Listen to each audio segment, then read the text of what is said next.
Mais je ne suis pas tout à fait d'accord quand vous dites qu'il y a beaucoup d'imposteurs.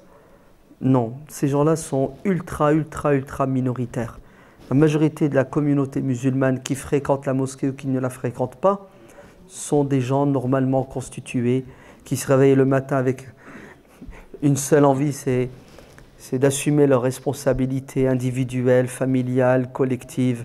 Ils veulent boire, manger en paix, vivre en paix, etc. Moi, je pense que le musulman, c'est un être humain comme tous les êtres humains. Ouais, il a des aspirations nobles, c'est-à-dire euh, vivre dans le bonheur, entouré de bonheur. Donc, non, ces gens-là, on les compte sur les doigts d'une main, nos tarés, nos imbéciles. Le problème, c'est que on parle des trains qui n'arrivent pas à l'heure. Ouais, la majorité des trains en France partent à l'heure et arrivent à l'heure. Il y a quelques trains de temps en temps qui n'arrivent pas à l'heure. Donc moi, je dis, il ne faut pas dramatiser, il ne faut pas croire que c'est la fin du monde. Au contraire, ouais.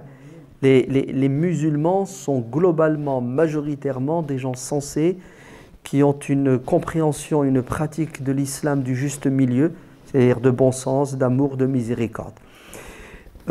Maintenant, des imposteurs, oui, il y en a, je suis d'accord avec vous.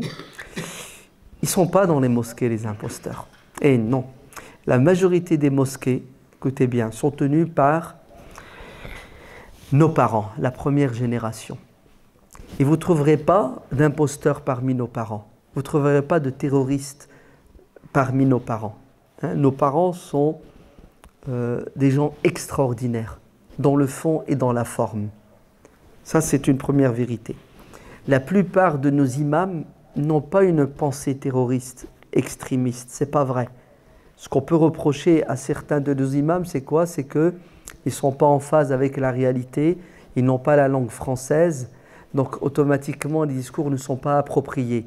Mais la plupart de nos imams ne véhiculent pas un discours extrémiste, intolérant. Ce qui ne veut pas dire qu'il n'y en a pas certains qui le font, mais à nouveau ils sont minoritaires, et je pense que les services de police sont les mieux placés pour confirmer ce que je dis, et ils le savent, mais non, de manière générale, ça se passe bien.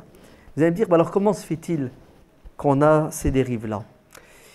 Alors, il y a plusieurs raisons, on les a expliquées, mais il y en a une autre que je n'ai pas voulu citer, mais je vais le dire maintenant, c'est quoi? C'est l'influence des réseaux sociaux, du net. Ouais. Internet est pour beaucoup dans ce qui se passe. On le sait très bien, il y a des sites qui véhiculent la haine, la violence, sites de propagande, et ces gens-là sont en contact et sont sur ces sites-là.